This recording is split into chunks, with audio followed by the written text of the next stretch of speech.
जय हिंद दोस्तों, मैं सेबी पंजीकृत सलाहकार नहीं हूँ भाई। रिजल्ट आ चुका है एक्सिस बैंक का जो है, और इसी के साथ में कंपनी ने एक फंड रेजिंग का भी प्लान बनाया है। फंड रेजिंग भी करेगी। दो मेथड से फंड रेजिंग कंपनी करने वाली है, आगे मैं आप लोगों को बताऊंगा। ठीक है ना।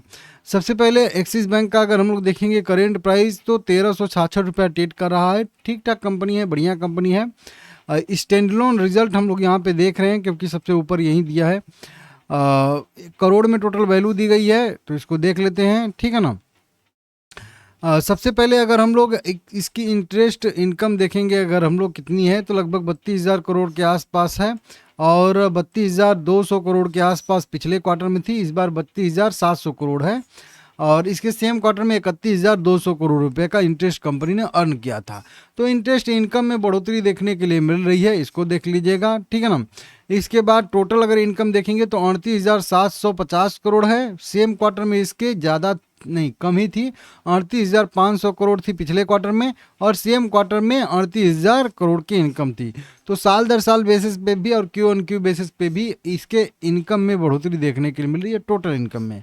ठीक है ना। वहीं पे खर्चे की बात करेंगे तो अगर टोटल खर्चा देखेंगे तो 28,700 करोड़ रुपया का खर्चा आया है। वहीं पे पिछले क्वार्टर में 27,600 करोड़ का खर्चा आया था, और इसके सेम क्वार्टर में 27,300 करोड़ रुपए के आसपास का खर्चा था। तो इस बार इनकम बढ़ी है तो थोड़ा सा खर्चा भी बढ़ता हुआ देखने के लिए मिल रहा है। वहीं पे अगर हम लोग नेट प्रॉफिट की बात करेंगे तो नेट प्रॉफिट जो आ रहा है इस कंपनी का 7,071 करोड़ का आ रहा है। पिछले क्वार्टर में 6,500 करोड़ था, तो लगभग 5,700 करोड़ 5,600 करोड़ नेट प्रॉफिट पिछले क्वार्टर के हिसाब से इस बार बढ़ा है। लेकिन वहीं साल दर साल बेसिस पे जाएंगे तो 7,100 करोड़ रुपया का नेट प्रॉफिट था, तो लगभग कह लीजिए वहीं 40-50 करोड़ रुपया साल दर साल बेसिस पे नेट प्रॉफिट कम आया है, ऐसी यहाँ पे सिचुएशन दिख रही है। वहीं पे अर्निंग पर शेयर की बात करेंगे तो 22 रुपये 76 पैसे इसका अर्निंग पर शेयर दिखा रहा है। पिछले क्वार्टर में 20 रुपये 91 पैसे था, इसके सेम क्वार्टर की बात करेंगे तो 23 रुपये के आसपास अर्निंग पर शेयर था। वहीं पे अगर इसका जो है थोड़ा सा देखेंगे एनपीए ओनपीए, तो टोटल इसका जो है मतलब ग्रोस एनपीए की बात करेंगे तो 16,000 करोड़ रुपए के आसपास का है, और पिछले क्वार्टर में 17,100 करोड़ था, और इसके सेम क्वार्टर में 14,500 करोड़ रुपए के आसपास था। नेट एनपीए की बात करेंगे तो अभी जो है 4,800 करोड़ रुपए के आसपास का है। पिछले क्वार्टर में 5,150 करोड़ था, उसके सेम क्वार्टर में यहाँ पे देखेंगे हम लोग तो 3,685 करोड़ रुपए के आसपास देखने के लिए मिल रहा है। ग्रोस एनपीए का परसेंटेज देखेंगे तो अभी जो है 1.23 है, जबकि पिछले क्वार्टर में ज़्यादा था, 1.4 था। सेम क्वार्टर में भी ज़्यादा था, 1.28 था। तो मतलब ग्रोस एनपीए में गिरावट देखने के लिए मिल रही है, कमी देखने के लिए मिल रही है, जो कि अच्छा पॉइंट होता है बैंकों के लिए। नेट एनपीए की बात करेंगे तो 0.37% है। पिछले क्वार्टर में 0.2 मतलब 42% था, तो वो ज़्यादा था, और इसके सेम क्वार्टर में 0.33% था। मतलब साल दर साल बेसिस पे अगर देखेंगे एनपीए बढ़ा है, लेकिन क्यू ऑन क्यू बेसिस पे देखेंगे तो ग्रोस एनपीए में गिरावट देखने के लिए यहाँ पे हम लोगों को मिल रही है। यहाँ पे प्रोविजनिंग का थोड़ा सा देखना है। प्रोविजनिंग इस बार ज़्यादा थोड़ा सा किया है, 3,522 करोड़ का किया है, जबकि पिछले क्वार्टर में 2,200 करोड़ का था, इसके सेम क्वार्टर में तो और कम था, 1,360 करोड़ था। तो ज़्यादा 1,000 करोड़ रुपए 1,200 करोड़ रुपया ज़्यादा प्रोविजनिंग करने के बावजूद भी कंपनी का नेट प्रॉफिट जो है वो ठीक ठाक आया है। अगर प्रोविजनिंग थोड़ा सा कम कंपनी करती तो और नेट प्रॉफिट बढ़ जाता है इसका। तो कुल मिला के रिजल्ट मुझे एक नज़र में देखने में तो बढ़िया आ रहा है। मार्केट कैसे रिएक्ट करेगा वो देखने वाली बात रहेगी, देख लीजिएगा। अब मैं बात कर रहा था यहाँ पे फंड रेजिंग का और डिविडेंड का। तो कंपनी ने 1 रुपये पर इक्विटी शेयर के हिसाब से हम लोगों को डिविडेंड दिया है अपने 2 रुपये फेस वैल्यू पे। 50% का यहाँ पे डिविडेंड यील्ड आ जाए, डिविडेंड पे आउट आ जाएगा इसका अभी फेस वैल्यू पे।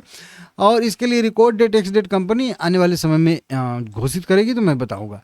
अब दो तरह के फंड कंपनी रेस करने वाली है यहाँ पे, सेकेंड नंबर पे और थर्ड नंबर पे। एक फंड तो कंपनी रेस करने वाली है लगभग 35,000 करोड़ रुपए का। कितना? 35,000 करोड़ रुपए का। ये बॉन्ड इशू करके, कन्वर्टेबल बॉन्ड, ये सब जो है बैंक रिसिप्ट, इस तरीके से कई सारे जो है इंस्ट्रूमेंट जो है वो बॉन्ड वाले कुल मिला के रहेंगे कह लीजिए। उनके थ्रू जुटाने वाली है। लेकिन अब दूसरा अगर तरीका देखेंगे तो दूसरी तरीके से और फंड रेज करने वाली कंपनी यहाँ पे लगभग 20,000 करोड़ रुपए कंपनी हम लोगों को जुटाती हुई दिख रही है। 20,000 करोड़ रुपए किस मेथड से जुटाएगी? तो यहाँ पे मेथड तो यहाँ पे भी कई सारा ही लिखा गया है, लेकिन कुछ मेथड होते हैं। जैसे इक्विटी शेयर के इशुएंस के थ्रू कंपनी जुटाएगी तो होता है राइट इशू, वहीं पे डिपॉजिटरी रिसिप्ट है, वहीं पे देखेंगे हम लोग तो यहाँ पे कन्वर्टेबल सिक्योरिटी है या कन्वर्टेबल वारंट कहलाते हैं, ये इक्विटी शेयर हो जाएगा। वहीं पे क्वालिफाइड इंस्टीट्यूशनल प्लेसमेंट मतलब QIP हो जाएगा, अमेरिकन डिपॉजिटरी रिसिप्ट हो जाएगा, ग्लोबल डिपॉजिटरी रिसिप्ट हो जाएगा, प्रेफरेंशियल शेयर हो जाएगा, अलॉटमेंट यहाँ पे लिखा है ना। तो इस तरीके से कई सारे मेथड यहाँ पे भी हो जाएंगे। तो पहला तो बॉन्ड इशू करके जुटाएगी 35,000 करोड़, वो तो छोड़ दीजिए, लेकिन ये 20,000 करोड़ रुपए में एक या अदर मेथड भी कंपनी चुन सकती है। तो या एक चीज से ही 20,000 करोड़ जुटा लेगी, या फिर 2-3 मेथड भी कर सकती है कि कुछ राइट इशू से जुटा लिया, कुछ प्रेफरेंशियल शेयर से जुटा लिया और कुछ कन्वर्टेबल वारंट से जुटा लिया। तो ऐसा भी कर सकती है कंपनी। अभी डिसाइड नहीं हुआ कि किस चीज़ से क्लियर जुटाएगी, जब भी आगे अपडेट आता रहेगा मैं आप लोगों को बताता रहूँगा। इस तरीके से देख लीजिएगा, इसका रिकॉर्ड डेट एक्स डेट अभी आएगा ही नहीं, ठीक है ना। बैंक में अच्छी खासी तेजी आई है, नीचे के साइड से ऊपर सस्टेन भी कर रहा है, तो बढ़िया बात है, देख लीजिएगा। अच्छा बैंक है, लॉन्ग टर्म के लिए मुझे ये पसंद आता है।